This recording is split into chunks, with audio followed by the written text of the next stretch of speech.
Far away in the land of Moab, King Balak stood atop his palace walls, eyes filled with dread. Below him, stretching across the valley, was an endless sea of tents. Israelite tents they had crushed. Mighty nations toppled kings, and now they camped at Moab's border. If they marched forward, nothing would stop them. Moab's war warriors were strong, but against these people, against a nation whose God had split the sea and shattered Egypt, no sword, no army could stand, unless he found a way to turn their God against them.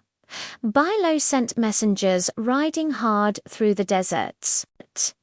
They carried riches, silver, gold, royal gifts, their mission to find a man feared across nations, a prophet named Balaam, for it was said that whomever Balaam blessed was lifted high, and whomever he cursed was brought to ruin. Night had fallen when Balaam stepped outside, torchlight flickering against his weathered face before him. The messengers of Moab stood with arms full of gold and silver, their voices smooth as silk.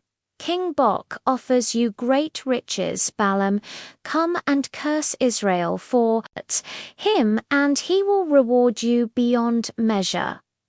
Balaam replied to them, I can only speak what the Lord commands. Stay here tonight, and in the morning I will tell you what God wants that night. As Balaam lay in his home, the presence of God filled the air. The voice of the Lord spoke. Do not go with them, you shall not curse these people, for they are blessed.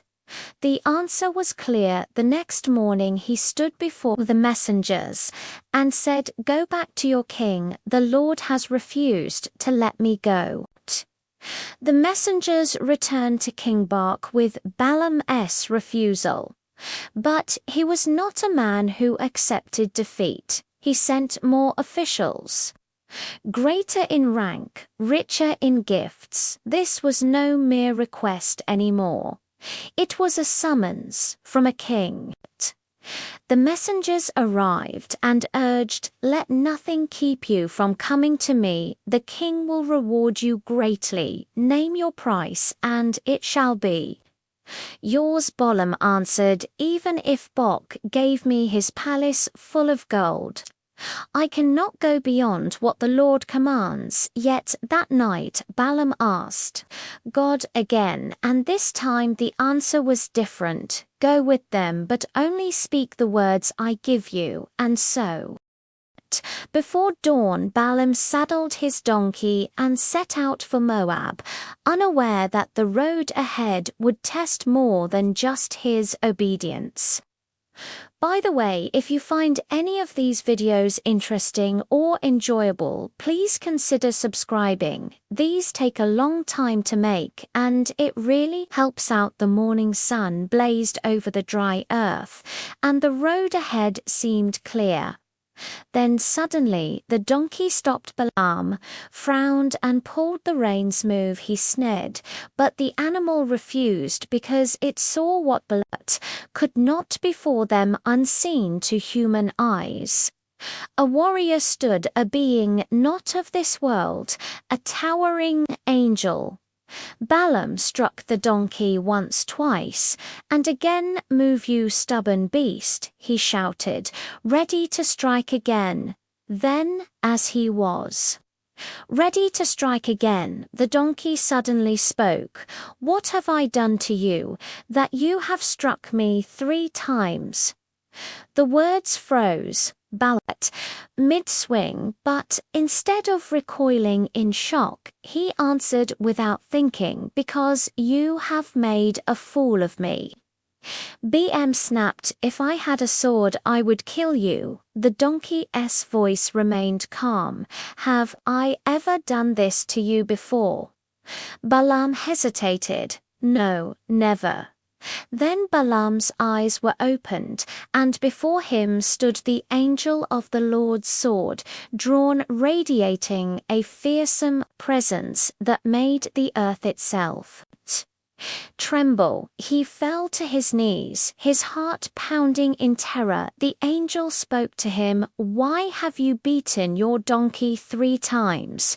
I stood in your way because your path is reckless before me. If your donkey had not turned aside, I would have struck you down and spared her." Balaam bowed lower. "I have sinned. If my path displeases you, I will turn back." But the angel's gaze did not soften. "Go. But you will speak only the words I give you." Balaam rose slowly, his limbs shaking and his pride shattered. The road to Moab stretched ahead, but now he understood. Balaam arrived in Moab. Before him stood the city gates flanked by towering banners bearing the sigil of King Balak. Then a royal procession emerged, a line of chariots and warriors escorting the king himself. Balak stepped forward. "At last you have come. Did you not believe it? My messengers, I can make you wealthier than any man alive." But Balaam's eyes were distant, his thoughts still heavy with the weight of his divine encounter. "I have come, but understand this, O king. I can only say what the Lord commands." The king replied, "Then let us waste no time. Come, the people you must curse are waiting." As night fell, Balak led Balaam to a high place, a sacred hill overlooking the vast Israelite camp. Below, fires burned in great stone broil, the scent of sacrifice thick in the air. "Look down there. They are a people too numerous to count, swarming like locusts over the land. Curse them for me now."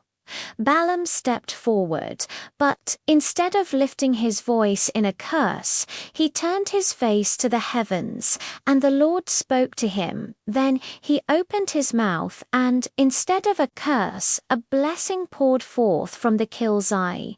"Behold them, a people set apart, mighty and blessed. Who can count the dust of Jacob?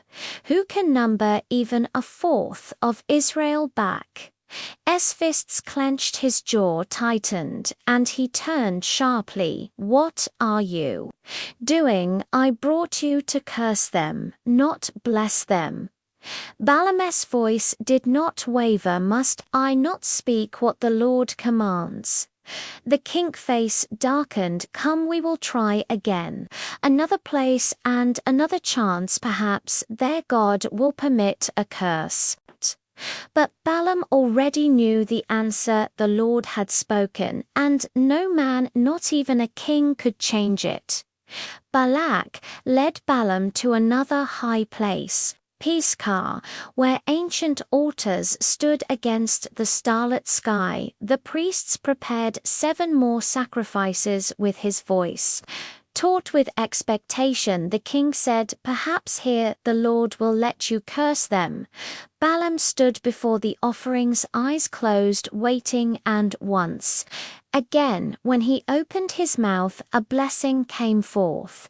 "God is not a man that he should lie. Behold, I have received a command to bless, and he has blessed. I cannot change it." Boaz's face twisted in fury, his hands bowed into fists. "Enough of this nonsense. If you will not curse them, then at least do not bless them." Balak's patience was gone. He seized Balaam's arm, dragging him to yet another place, Peor, overlooking the wilderness. It was his last hope. "Surely here you can curse them," Balak insisted, his voice a mixture of desperation and command. Once again, Balaam prepared the altars, but this time he did not seek omens as before. Instead, he fixed his eyes upon the wilderness, and as he gazed upon Israel, the Spirit of God came upon him. "How lovely are your tents, O Jacob, your dwellings, O Israel, like valleys, stretched out like gardens beside a river. The Lord himself is with them back. Staggered back his mouth, opening, closing, no words would come, his rage could no longer be contained. He turned on Balaam, his voice a growl of betrayal. Enough. I called you to curse my enemies, and 3 times you have blessed them. Leave. I would have made you rich, but the Lord has kept you from my rewards. Balaam did not flinch. I told you, I cannot go beyond the word of the Lord. Then Balaam turned his face to the horizon and, with the power of the Spirit upon him, he spoke one last time, a prophecy that would reach far beyond even his own life. I see him but not here and now. I perceive him but far in the distant future. A star will rise from Jacob. A scepter will emerge from Israel. If you have unsubscribed yet, please do and forget to do so. It really helps us continue providing you with amazing videos like this.